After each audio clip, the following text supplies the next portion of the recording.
From the blind eternities to your favorite local game store, welcome to Planeswalker Radio, your ultimate source for all things Magic the Gathering. Whether you're slinging spells at Friday Night Magic, brewing the perfect deck, or just diving into the lore of the multiverse, we've got you covered. Join us as we explore the latest set releases, wild deck techs, and the stories behind the cards we love. So grab your deck, shuffle up, and get ready to ignite your spark, because this is Planeswalker Radio. Here at Planeswalker Radio, we love turning cardboard sideways and slinging spells, and it's important to us that the place we choose to do that is fun, relaxed, and professional. That's why we choose to buy our cards and accessories at First Player. Their showroom staff in Calgary, Alberta are some of the best in the business with decades of experience. They're always able to help us and members of the community find exactly the correct cards to add to our latest decks. Don't live in Calgary, Alberta? Not to worry, they ship Canada-wide. Check out their website at firstplayer.ca for Magic the Gathering, Pokemon, Lorcana, and the accessories to protect your cards. First Player, the heart of the gaming community in the heart of Calgary, Alberta. Find their website linked in the description below. Don't go anywhere. The show is about to begin. Welcome back to Planeswalker Radio, Nerd Fam. You've got myself and Jon with you again here today. We've got some unbans to talk about today. Yeah, 5 unbans, which is kind of fun. They have put out a note on the September bannings as well, just kind of touching on those. Yeah. And then changes to the game changer list. Yeah. This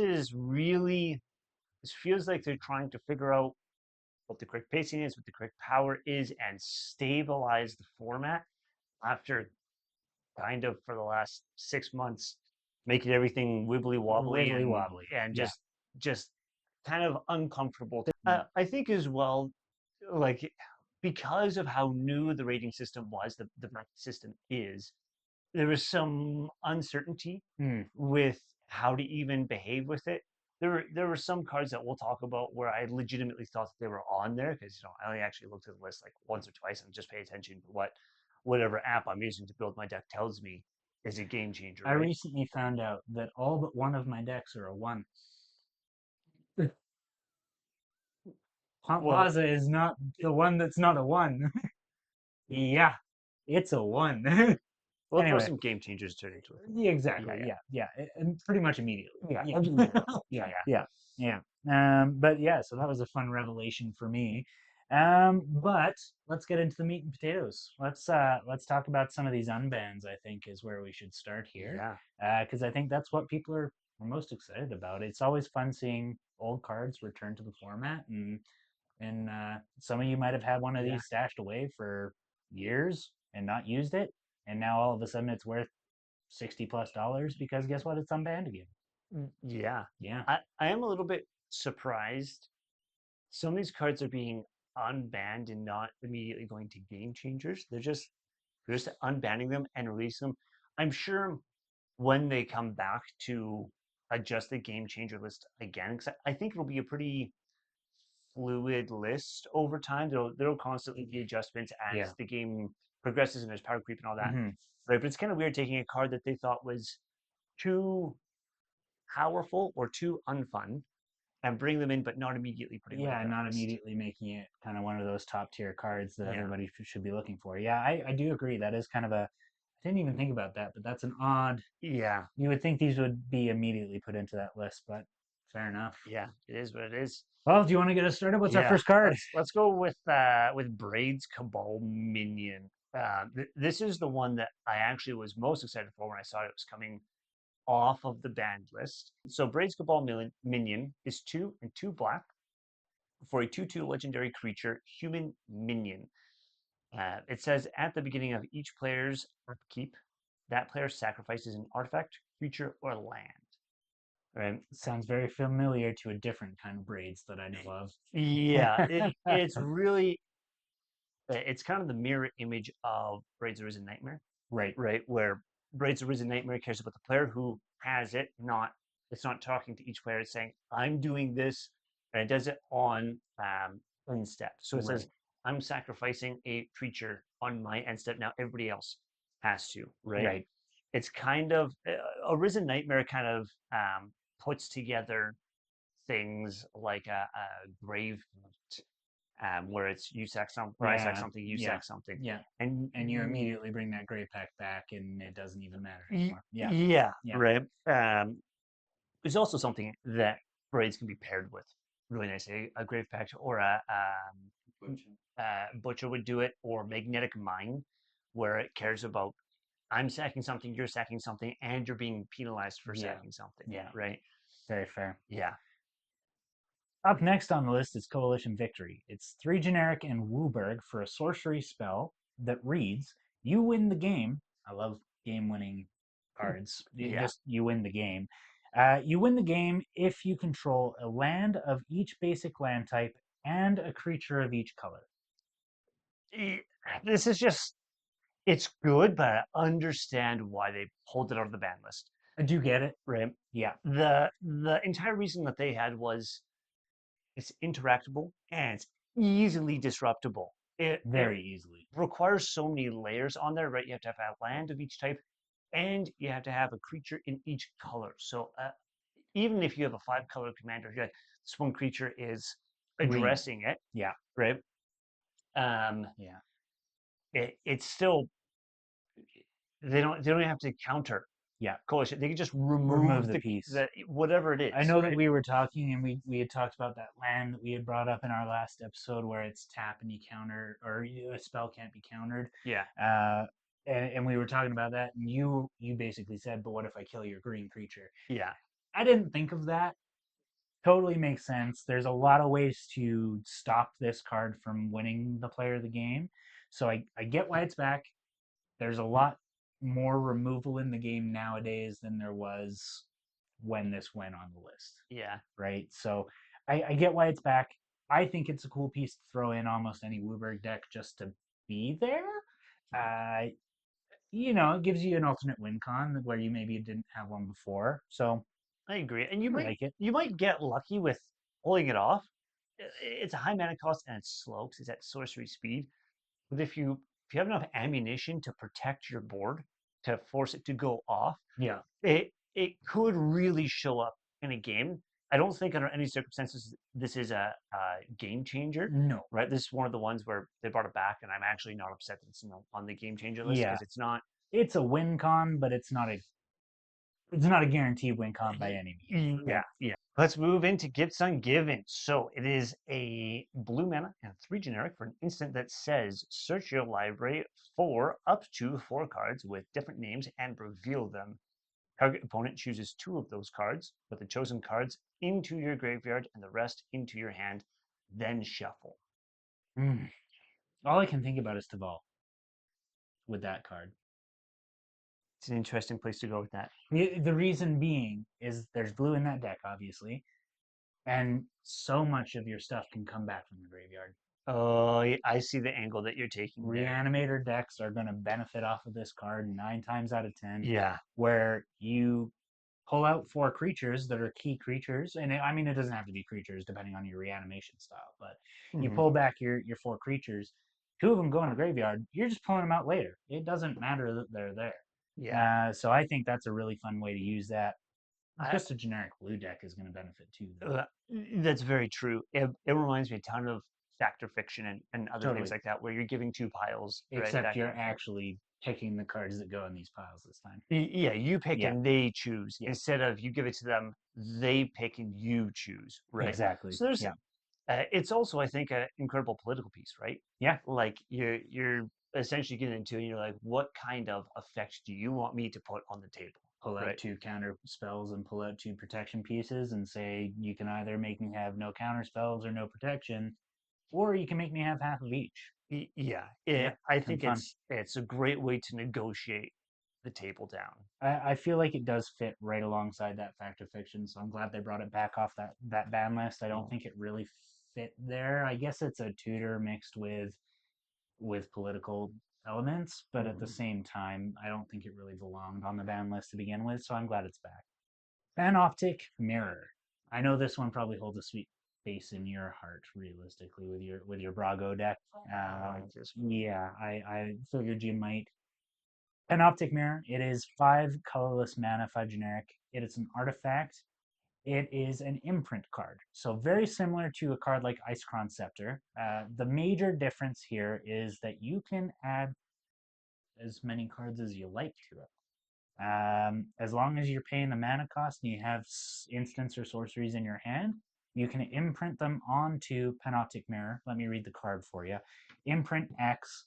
Um, you may remove an instant or sorcery card with converted mana cost X in your hand from the game.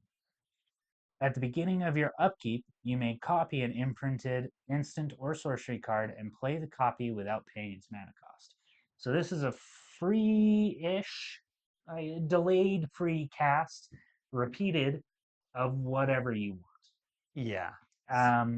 Incredible card. Well, I spent a lot of time on this card because there's a few things that I saw that's just incredible. First of all, so this got unbanned because it's a slow setup time, right? It requires Five tapping, generic, plus the X card. cost. There's a lot of things that go in, and then you have to wait until your upkeep for it to trigger. Totally. So it's highly interactable and not guaranteed to go off.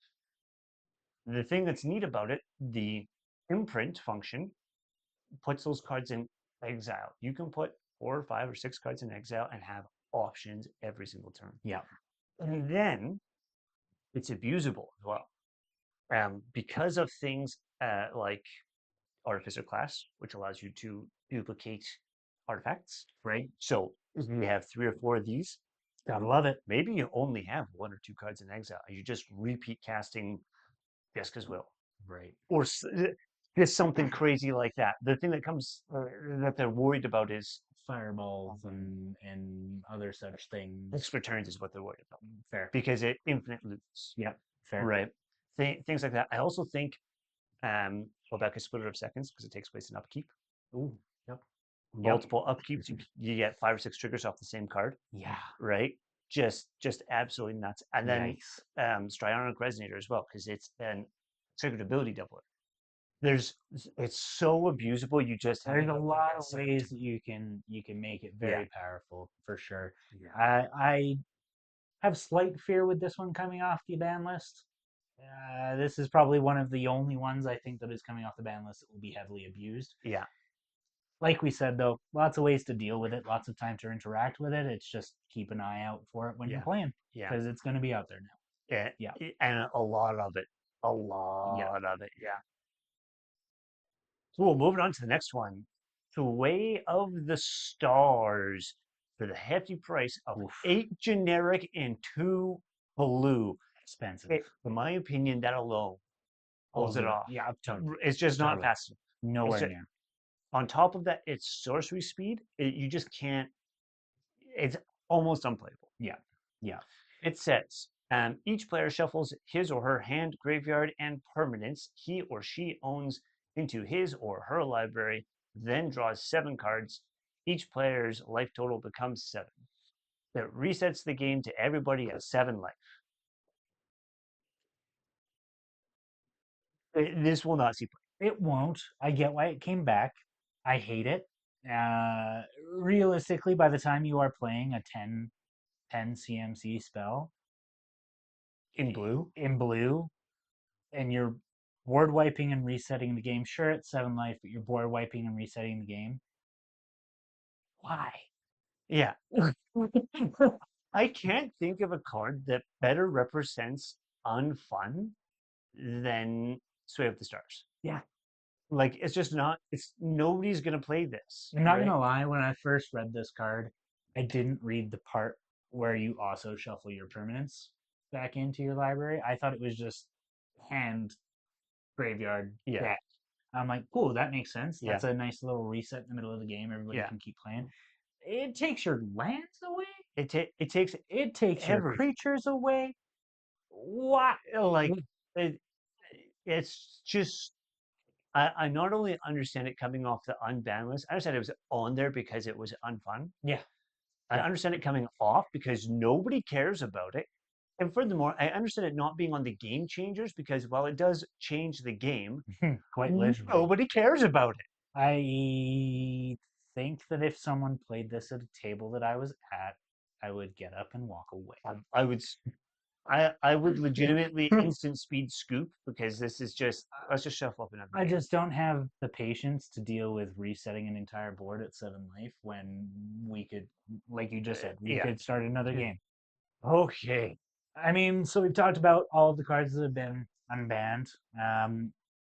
Wizards did put out a statement around the cards that they banned back in September as well. Yeah, they did. And it's so it in this I'm gonna quote here literally right from what they said so that there's no kind of miscommunications here.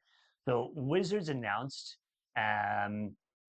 we did talk about these cards referencing Dockside, Jeweled Lotus, and Crypt, Mana Vault, Mana Crypt. Yeah. Mana Crypt. Yeah. Um, we did talk about these cards and are not unbanning them at this time. Opinions from the Commander format panel varied. Some believe Commander is more fun without them. Others would like more time to see how the Commander bracket system is adopted before doing anything here. And others felt it is too soon to do anything with these cards.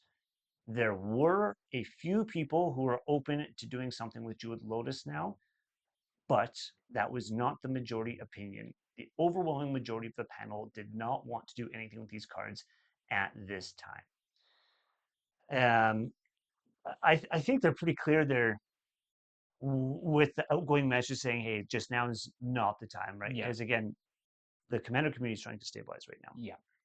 But on top of that, one of our community members said something to the effect of if they unban those cards right now, like the majority of people want, it gives the minority of the community that was belligerent and incredibly inappropriately behaved and Yeah. threatening and all that kind of stuff. It gives them what they want and it sets the precedent that if they're bullies, if they're threatening, they get what they want. Yeah. Which is absolutely not what the That's panel not wants. that's not what the community needs. We need Yeah. we need this to be a place for gathering and having fun. Mhm. It's not a place for negativity in the community. So, I mean, first of all, if you see people within your community being negative, having eh, any form of, I'll say, extreme reaction to things, um, don't don't put up with it. Yeah. Don't get involved with it. Don't be causing scenes at your magic pods, but don't put up with a negative Nelly who's just there to tear down the people who make decisions, try and keep the game fun for everybody. Yeah. Don't engage with it. There's no need. But I think, like you said, Wizards is setting a very sound precedent that they're still talking about the cards. Mm-hmm. They don't want us to think that we're not heard. They're saying we're heard. They talked about them. They just don't think it's the right time. Yeah. Right. And I agree with that decision. As much as I want these cards back in the format, because I think they belong on the game changer list, not on the ban list. Yeah.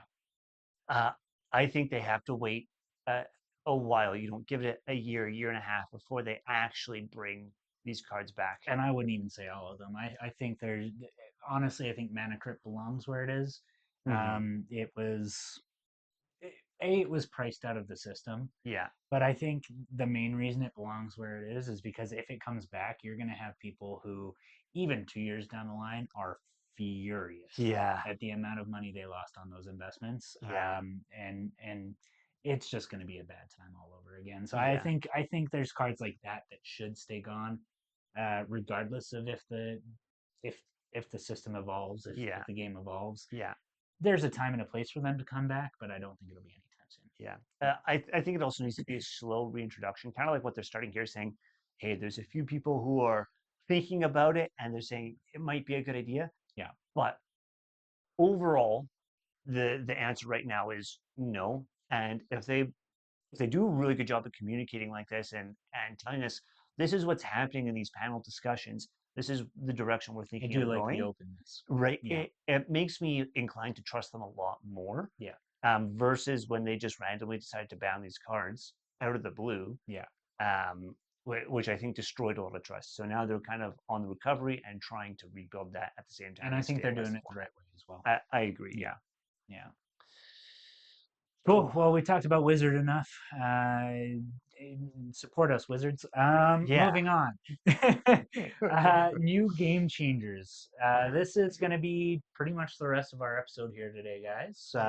We've got 13, 18, 18 new game changers. 18. Kind of feels right. It kind of does. And when I looked at it, Yeah. they filled out green pretty nicely. Yeah. Right. The only thing that's still lacking, I think, is red. They only got 2 new ones. Right. Yeah. So like if you play red, obviously there's no good cards in reds. The game changer list says so. Yeah, just don't play red ever. Not me Obviously. being a is it main, but you know, it is what it is. We don't talk about is it means. All right. Moving into the new game changers. Starting with Teferi's Protection. 2 generic and a white. Instant speed. This is a great piece of protection for white. I quite enjoy it. So it reads, until your next turn, your life total can't change, and you gain protection from everything. All permanents you control phase out, which means they just blink off the board. They're still there, but they're up in the ether. And then you exile it after it's cast. Yeah. I legitimately thought this was already on the game changer list, but not gonna lie. I don't blame you. It's incredible. It's every time that I see somebody play this, it always fits a definition of changing the game, right? Like just the ability to be like, you're gonna go infinite with pinging. I'm gonna remove myself, let you do your thing, and then come back in after to take care of my turn. I also really love the weaponization of capabilities of this. You know, you play this, and then you play your board wipe, and all of a sudden you're the only person with anything left on the board. Yeah, gives you a huge advantage. I mean, you play it at the right time. You also get the ability to take your turn immediately after and just finish the game right then and there. Yeah. So I agree. It's fantastic for weaponizing. It's fantastic for protecting. It's just a well-rounded card if it's used well. And cheap. 3 mana for a get out of jail free card. That's essentially what that is. We're getting an off-screen text message. Play this in a reaction to Sway the Stars. That is the only appropriate time I will allow a Sway the Stars to go off. Yeah. Just cast it in reaction, cast it for protection. Everybody else resets except for you. Exactly. Oh my lord. Just great. That is an actual that in Brago. Yeah. That would be insane. Yeah. I'm not gonna do it. We found a way to make Sway the Stars still not acceptable, but viable. Yeah, it's playable. 2 white and a generic. 2 white and a generic, and then 8 generic and 2 blue. 13 mana. Yeah, it's a 13 mana. Cheaper. It's cheaper than my Approach the Second Sun. It is. Tactic. Yeah. That is a 13 mana win con. Don't ever use it.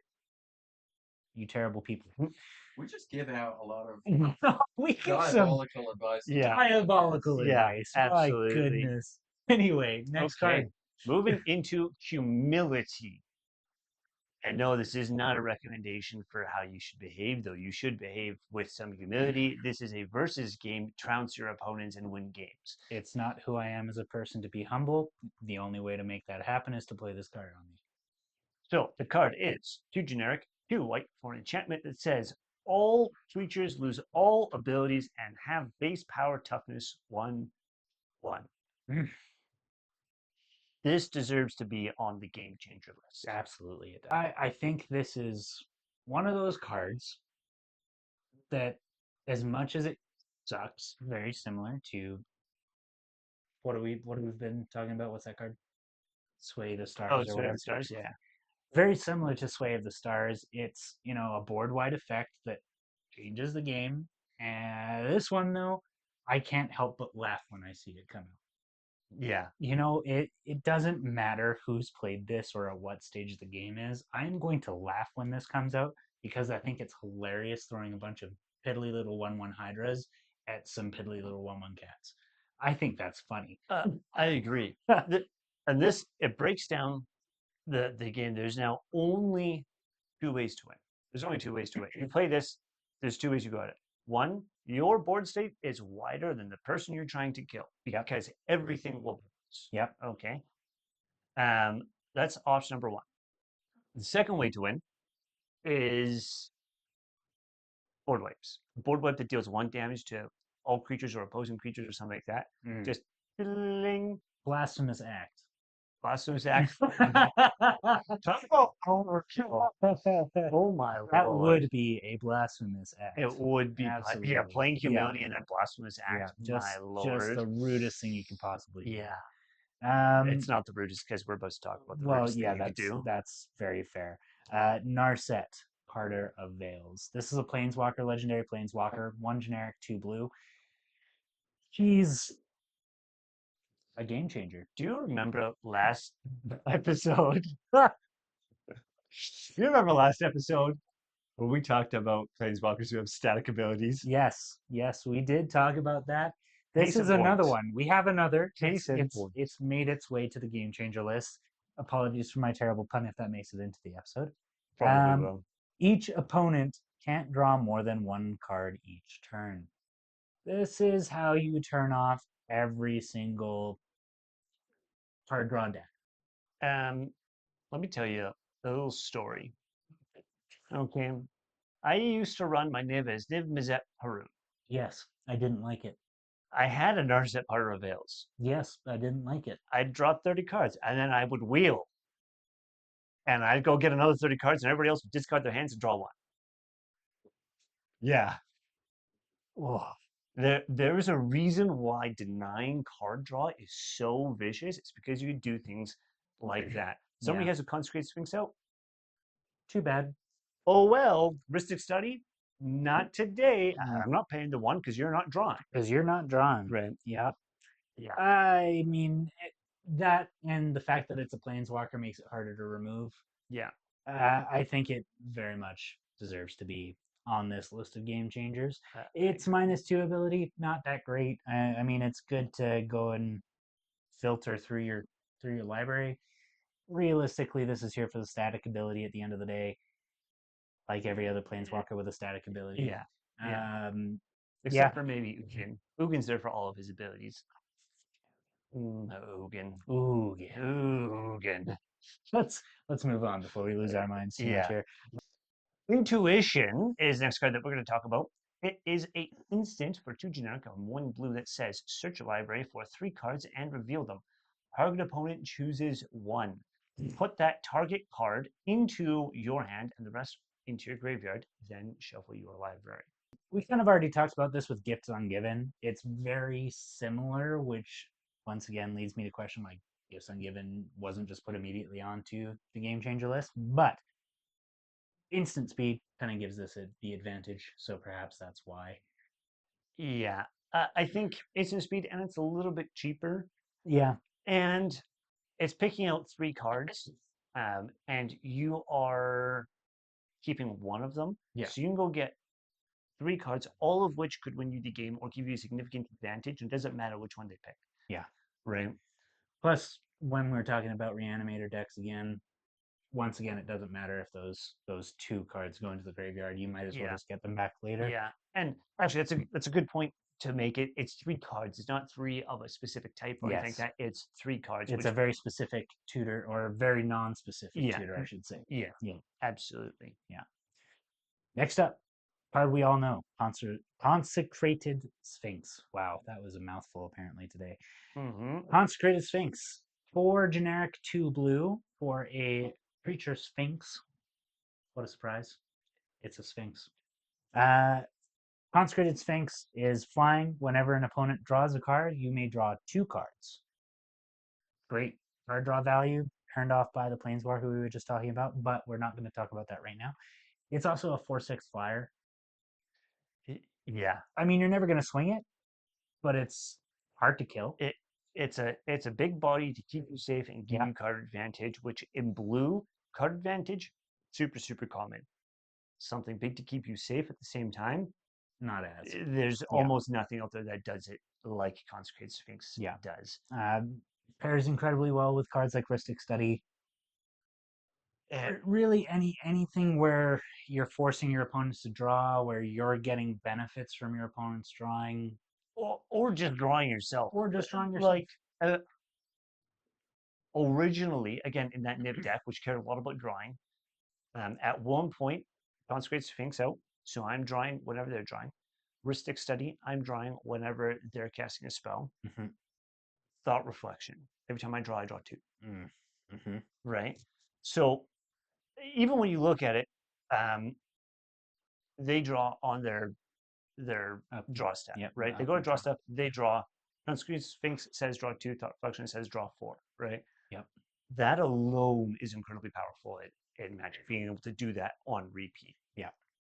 Pair that with a no max hand size, and you have your entire library at your disposal. Very Throw quickly. a Labman in there because it's the same colors. You're gonna win the game off of your Labman. Yeah. Lots of ways for this to affect a game beyond just your card draw, but card draw is all you need in this game anyway. So it's just resource. Smaller in that. Yeah, that kind of thing. The Psychosis card. The card draw is, in my opinion, the second most powerful mechanic in the game. Followed by the first is mana cheating. Mana cheating is the most powerful.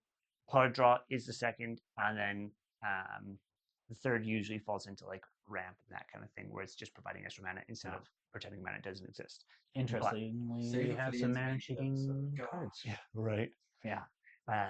So yeah, just powerful card. There's a reason why card draw is powerful. There's a reason why card denial is powerful. And there's a reason why both of them are going to the game changer list. Yeah, absolutely. Next up, we've got an answer to both of those things with Necropotence. Necropotence! I'm actually really excited to see this card moving on to the game changer list. I was kind of surprised again when it wasn't on the original game changer list because to be fair, I'd not seen this card before until we looked at this new list of game changers. So I didn't know it existed, but having read it, it's going in every single black deck that I can afford to put it into. Yeah, absolutely. I've seen members of our community really just run away with the game with this. So it's 3 black mana for an enchantment that says skip your draw step. Initially, you're like, I don't want to skip my draw step. I prefer to not. But it pays off. You do. Whenever you discard a card, exile that card from your graveyard. So if it goes out of your hand, it's permanently gone. It's just gone, all the way gone. But that's fine. Pay 1 life, exile the top card of your library face down, put that card into your hand at the beginning of your next end step. Wow. What does black do better than any other color, John? Use a life as a resource. Now. So you're telling me that all I have to do is pay a life, which I use as a resource already, and I can put cards into exile that immediately go into my hand. Now think about this for a moment. Remember when I just said mana cheating is the most powerful? Notice that there's no mana involved in this. Yeah. This is just an absurdly powerful effect, right? The ability to, on somebody's end steps, doesn't require tapping, doesn't say at sorcery speed. So you can do it instant speed. The person in front of you's end step, say, okay, well, you know what? I think I'm going to sack 30 life and draw 30 cards, be left at 10. And you go immediately into your turn. You don't draw those cards to end steps. You don't have them right away. But if you have something that, sets your life total to a specific amount or gives you a ton of life link or things like that, that black can... Interesting that black does all of those things very much. Yeah. Like, this is just a strong card that I think it'll see a lot of play in bracket 4 and 5. Yeah. We talked briefly about it, but it does evade card draw mechanics as well. Yeah. So the whole you can only draw 1 card in a turn, that's gone. When you draw a card, I draw a card, gone. Yeah.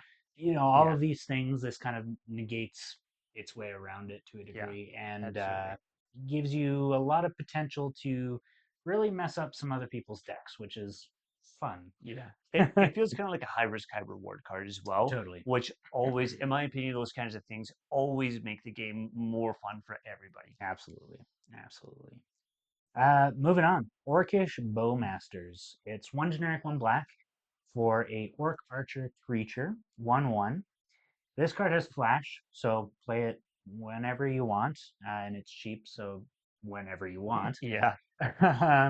When it enters the battlefield, and whenever an opponent draws a card except the first one they draw in each of their draw steps, Orcish Bowmaster deals 1 damage to any target. Then amass Orcs 1.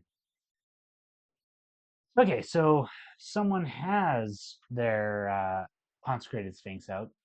and they end up drawing a couple of cards off of your draw step, and all of a sudden they're slapped in the face by 3 damage. So Kind of fun. there's also, when Orchestral Masters came out, the card Flump got sold out immediately along with Orchestral Master. So Orchestral Master and Flump, if you make Flump indestructible, Mm-hmm. infinite card draw. Yeah. They loop together. You make it indestructible, deals damage to Flump. Flump lets you draw a card, and somebody else draw a card. Yeah. And you keep going like that, back and forth. Yeah. In Orzhov, by the way, infinite card draw. Kind of a weird place to get that. Yeah. Yeah. But I mean, incredibly popular for Might a long time. potentially be considered game changing. Absolutely, it would. Just the easy infinite loop. Yeah. Gotta love an easy infinite loop in black where it's not I gain life, you lose life, you lose life, I gain life. It's fun to see, something different. Yeah, I agree. No. Plus the amass orcs 1, that's just extra protection too. Just gravy. Yeah. It's just it didn't need to be there. Notice we didn't talk about it until the very end as we were about to switch cards. Yeah, it didn't need to be there for this to be a game changer, but it's there. And also, I guess imagine the dynamic, right? You get the Flump out, you get the infinite combo going, you stop it at you have 2 cards left, and now you have a 90-90 orc army, right? If it came out last turn, doesn't have summoning sickness anymore, you have a 90-90 now ready to swing that people most likely weren't anticipating. Yeah. So really, really strong. Very, very cool card. Yeah.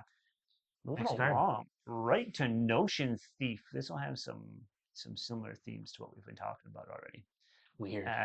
Yeah, imagine that there's a focused direction in which they're taking the game changers. Yeah. So we're looking at 2 generic blue and a black for a 3/1 human rogue. Now, normally on just that stat line alone, I'd be like, this is like 4 mana for a 3/1 is terrible. However, it has flash, which I guess is okay. Handy. It's handy. Yeah. If an opponent would draw a card, except the first one they draw in each of their draw steps, instead that player skips that draw and you draw a card. With flash, this is savage. Just evil. And I actually would go. Continue on. Thank you.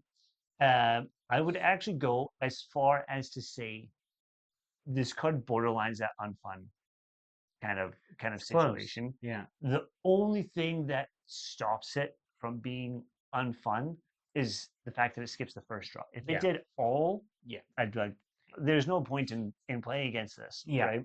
I mean, you get your 1 card a turn, which is technically how the game is supposed to be played. So it resets the game back to normal. But completely turns off pretty much every card we've spoken about so far, actually. This card is actually, when I was analyzing it, it's what happens if you mix Narset with Consecrated Sphinx. Consecrated Sphinx draws when you draw. Narset says you only draw 1 card a turn. Huh. It mixes the 2 of them together. I just feel like stealing cards should be illegal. So that's what it is. You're stealing card draw. It should be illegal. I don't like it, and I agree with it being on the list. It absolutely deserves to be on there. Absolutely. It's very close to borderline banning because of the unfun factor to this card. I totally get it. I would play this card if I were a degenerate, which I am, so I would play this card. Yeah, great card. Great fun. Moving on, Deflecting Swat. This one is a fun looking card. I enjoy a big dinosaur blocking a bolt of lightning. That's just fun. It's 2 generic and a red. We got our first red card, people. For an instant, surprise, if you control a commander, you may cast a spell without paying its mana cost. Look at that. The thing that you said was the most mana cheat. Yeah, mana cheat. Yeah. It's like we're doing the same thing over and over. Wild. You may choose new targets for target spell or ability. So this is essentially a counter spell. Yes. Essentially. It is counter It is magic. a red counter spell, essentially. Someone throws a lightning bolt at you, you say no, it's actually going to come at you. Yeah. I mean, moving things around. The thing that I think puts this into the game changer list isn't just being able to maneuver spells, but also abilities. Yeah. Right? Yeah. When you're targeting your own stuff with abilities, and you're like, actually, I'm just gonna bend that ability off towards something else. Right? Like the first thing that comes to mind is Weta, right? Where she's having them target each other, and you're like, well, actually, Weta's going to target something else and then die because she fought it. Things like that, I think, are really, really powerful when you can manipulate them. Yeah, absolutely. I think this is just a fun piece of red card. Red counter magic is always it's a fun It's time. entertaining. Yeah, and nobody expects it. Everybody's like I think there's only one other one, Tipple's Trickery, Right. I think. Yeah. Right. This is a better version of Imp's Mischief. Yeah, it is a better version of Imp's Mischief. Yeah, Just a fun card. absolutely. I enjoy it. It's probably going to go on my dinos because dinos needs a game changer apparently. Probably will eventually end up in Niv as well. That's fair. Yeah. Yep. Moving on. Yeah, in Niv. Yeah, savage. In Niv. Okay, Gamble. 1 mana red sorcery. Search a library for a card. Put that card into your hand. Discard a card at random. Then shuffle. Red tutor. I don't feel like we need to explain this one very No. much. Yeah. It's low risk, especially if you have a high card count in your hand. It's low risk, high reward, super cheap. The only downside is it's at sorcery speed, which you don't really care about when you're tutoring out. Yeah. You're just trying to get whatever you need to win the game. Yeah. Yeah. Red tutor. Red tutor. Moving on. Yep. Green tutor. Worldly tutor, which is 1 green for an instant card. Search your library for a creature card, reveal it, then shuffle, and put the card on top. Mhm. So you play this on your opponent's end step. You put the creature you want on top of your deck. You immediately draw it. Tutor. Yeah, easy peasy. Even if you go into like things like I think I might have mentioned it later on a different card actually, but like Garrick's Uprising Yeah. or something like that, where you're drawing cards if you play creatures 4 or Yeah. greater. Yeah. You can play this on your turn, drop a creature out that's big because green does that, and then pick up. Probably going to put this into dinos too. Yeah, absolutely. Yeah. If we're pumping dinos up into that 4/5, it needs it. Yeah, absolutely. Crop rotation. Crop rotation. Again, it's a 1 mana. It's green for an instant. As an additional cost to cast this spell, sacrifice a land. Search your library for a land card. Put that card onto the battlefield. Then shuffle. Fixes your colors. If you're mana cut on a certain color, you can go and find yourself a biome or a triome or whatever you want to do. And it does it essentially for free. You pay Yeah. the 1 green. You sack the 1 green. Yeah. You go get something. It comes in untapped, most likely. Like it is a free tutor to fix your mana. Like it just makes sense that it goes right into that game changer because it's honestly making it so a deck can run at full force. Absolutely. Yeah. It skips that awkward phase where you're like, I have no black. Oh no. Yeah, exactly. It just skips it. Yeah. Great card. Seaboard Muse. This deserves to be on the list. This deserved to be on the list when they came up with the list. Yeah. This should have been on the first list. Absolutely. Easy peasy on this one. It's 3 generic, 2 green for a spirit creature, 2/4. Untap all permanents you control during each other player's untap step. You know how many times I've lost to this card? Just to make sure we're defining permanents properly here. Lands, mana rocks, creatures. Among other things, but yes. Those are the things that matter. So those are your most important things because now you can play whatever you want on whatever turn. You can swing out your full board and still have a full board of defenders. Yeah, there's just so much here. Like the one thing is the pseudo vigilance, right? Another thing is like if you have abilities where you need to pay mana into them, but you just keep going. You just on their end step, you tap in, you max out that ability, you go to the next untap stuff, you untap, and all of a sudden you're good to go. But like it's the closest thing you can get to infinite mana without being infinite mana. One of the Omnaths, when you have leftover mana, it converts it and stores it and becomes bigger, correct? Yeah. Absolutely goes into that because you're on like Yeah. In fact, I need to put that in Jomnath. Jomnath needs it. Yeah. For those of you who don't know, Jomnath is Omnath, but with John's nose. Yeah. Moving forward. Natural order. Natural order. This one kind of fits in the same idea as the last one with helping green move along a little bit. Yeah. So natural order. Speaking of, before we get into this card, I do like to see the love green is getting in this. I agree. I agree. It's nice to see. I think there's just recognition saying, hey, green is actually at a much stronger place than we Yeah. originally assessed. Yeah. Natural order. It is 2 generic, 2 green mana for sorcery that says, as an additional cost to spell, sacrifice a green creature. Right? Kind of a common theme here. Sacrifice something. Oh no, a green creature. Yeah, exactly. Search your library for a green creature card, put it onto the battlefield, and then shuffle. Oh no, I sacrificed my 1/1 green snake, my 1/1 green scroll for a Crater Hoof Behemoth. I just won the game. Scowl Hydra, that's a card, I'm pretty sure. Something like that. Yep. Like, there's so many ways to really, really abuse it. Yeah. To get something like that in the field immediately. Like, weren't we talking about mana cheating earlier? I mean, I guess this isn't technically mana cheating, but it is mana but cheating. it is. You're paying 4 mana and a creature for 10, 10, 11, 11, or something that costs 8 mana or 10 mana or something like that. It is absolutely mana cheating. The funny thing is, it requires the sacrifice of green creature and the searching of a green creature. So it limits it a little bit. You can't go and get like a Eldrazi or something like that. Something where it's actually like you see it, you're like, well, there goes my game, right?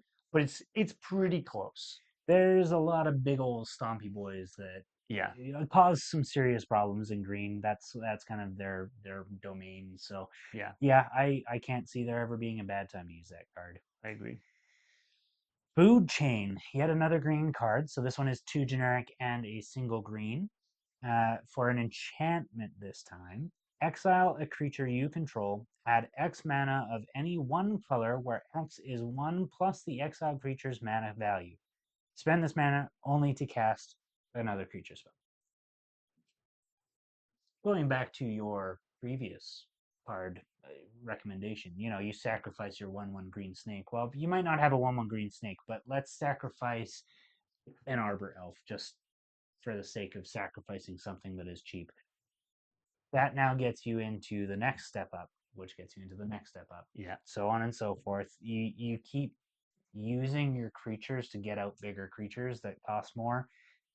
Mana cheating all over again. In to be fair, a color that doesn't really need to ever mana cheat. But I agree, right? I mean, the whole trope for green is that they have basically unlimited sources of mana, and they can kind of pull it from anywhere. And that's kind of what they're doing here, where it's, I'm consuming this creature and generating mana to make another creature, and it just kind of rolls up in a giant creature ball that you throw out in something big. The thing with this is it combos so fast and gets out of control so fast because of the speed that you can do it at, right? Even if you're holding on to something where your lowest mana cost is 5 CMC, right? You can just sack 5 things and 5 things that cost 1 mana, 5 mana dorks or something like that, and play it out, especially if it's going to win you the game, right?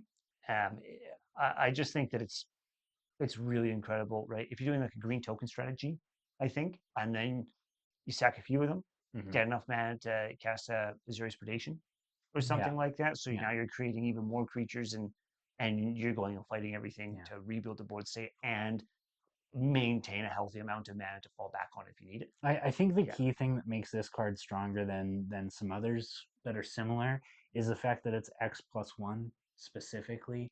So your 0 mana tokens that you have 1 billion of, they count. Right? So it makes your not so helpful parts helpful. I 100% agree. Moving on down. Moving on to Aura Shards. It's 1 a green and a white for an enchantment. It says whenever a creature enters the battlefield under your control, you may destroy target artifact or enchantment. I'm kind of on the fence about this one going into the game changer list. Sounds a lot like several other cards that do very similar things.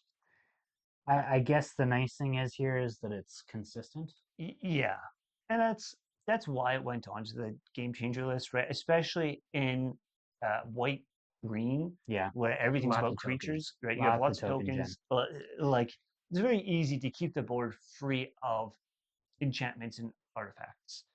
I guess it has its place when you're playing against an artifact-heavy deck. If you're playing against a Voltron, this is going to shut them down. Yeah. If you're playing against or an Enchantress deck or anything an like Enchantress deck, Yeah. exactly. I think of Ruben's Merkle deck where he's bringing his creatures after they die back as enchantments. Yeah. All of a sudden, they die now. Can you just read me the card thing real quick? Whenever a creature enters the battlefield under your control, you may destroy target artifact or enchantment. Cool. He doesn't like that I've outed that to the If world. you play this with the Lantern Ambush, Yeah. if you have 12 creatures attacking me, I play that, bring in 12 1/1 elves. I'm now destroying 12. Yeah. That's insane. Yeah. So I think it is. It's got its place. Yeah. It is a powerful card. I agree with your on the fence side of things with whether it should be a game changer or not. Realistically speaking, a lot of decks can run without any artifacts or enchantments. Yeah. They make the game better for a lot of decks, but they can run without them. Yeah. So this is very targeted removal, but at the same time, very powerful targeted removal. Yeah. So it's a juggling. Yeah. Yeah. I see the consistency. I don't see this changing every single game that it's in. No. Right. Almost all the other cards on the game changer list is changing every single game that they're in. Yeah. Right. And so I'm not sure Orishar should have made the cut. It's fair. Speaking of things that we don't necessarily think should have made the cut, now we're probably going to get some hate on this one because maybe we just don't understand the card, but I'm pretty sure we do. It just seems like worse landfall to me. The card, so everybody knows, is Field of the Dead. This is a land card. So free to play, can't be countered, great, love it. Land card. I understand the benefits. This land enters the battlefield tapped. It taps for 1 generic. Where it becomes the game changer in the eyes of the community is whenever Field of the Dead or another land enters the battlefield under your control, if you control 7 or more lands with different names, create a 2/2 black zombie creature token. I get it. I do. I understand its potential. Mm-hmm. Game changer, though, I don't think I'm changing any game that I have ever played of Magic with a single, up to potentially if you're playing a landfall deck and you maximize your land drops. Let's say you have a good turn and you get 6 lands out. I'm not changing a game with 6 2/2 zombies, especially roughly 7 turns in. Yeah. Even let's be as optimistic about this as we can. Maybe you're getting all 7 of these lands, including Field of the Dead, out by turn 3, which is really fast. Really fast. Awesome. Absolutely. Okay. Yep. So let's say you're getting them out by turn 3, and then you're hitting consistently 2 or 3 lands that are a different name every turn. So you're generating 2 to 3 zombies every game. There are some strategies that this plays really well against and absolutely change the game. There are other strategies where just that's not true, right? Mm-hmm. A token deck will outpace Field of the Dead every single time. Every single time. There's no landfall deck that can keep up with a truly built, game-changing token deck. Yeah. It can't. Yeah. Landfall is designed to give you big effects with your land drops. Yeah. This is such a small effect. I just don't see it. And again, we're probably going to catch hate for this. Tell us in the comments why we're wrong. Tell us we're stupid. But realistically, there's better cards. Yeah. I think if you're going to build a landfall strategy, you add this as an incidental card. Yeah. It's there because you'll get a little bit of extra effect. Fantastic. All the power to you. I agree with that. Yeah. Right.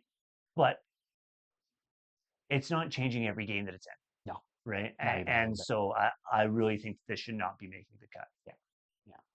Yeah. Moving on to the last card that was added to the Game Changers. This is the last one we're going to talk about today. And funnily enough, we went from the ones we agreed with most to the ones we agreed with least at the very end. So this one is another disagree from us. We don't think it deserves to be in there. Mishra's Workshop. Yeah. Another land card. Tap to add 3 mana to your mana pool. Great. Love 3 mana. Incredible land. If that was just it, Woof. if that was just it, I would be like, okay, maybe. Okay, but now I have to keep reading. Spend this mana only to cast artifact spells. I see the value. I get it. You have this in your opening hand with a Soul Ring and an Arcane Signet and an Izzet Signet. Yeah. You're playing tons of mana spells. Right off the bat, you got your whole board set up with all of your mana rocks. They're there. Great. What do you do with it now? Yeah.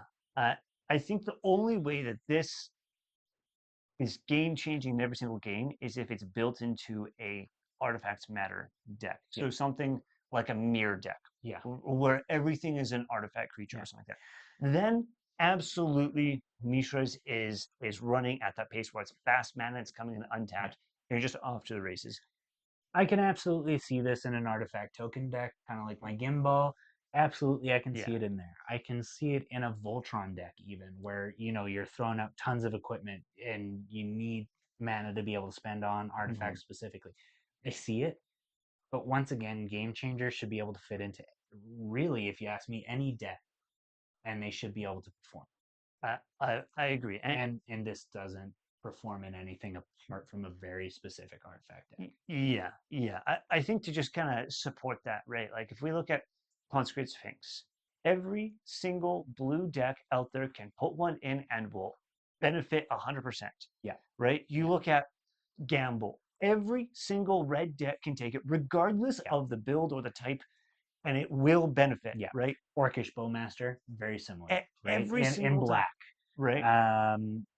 Black, blue, green, we've talked about. White, you put a humility into any white deck, you're going to get benefit. It will change the game every time, regardless of how you the better example for white is Teferi's Protection. Yeah. That will change the game. And every single time, regardless of the deck that you put it in, Mishra's needs a specific deck build to make it work. Right? Otherwise, it's just, even with being fast mana, it's not impactful enough. Same with Field of the Dead, which is the other one that we disagreed with. Yeah. To a degree, same with Aura of the Shards. You kind of need a token gen deck.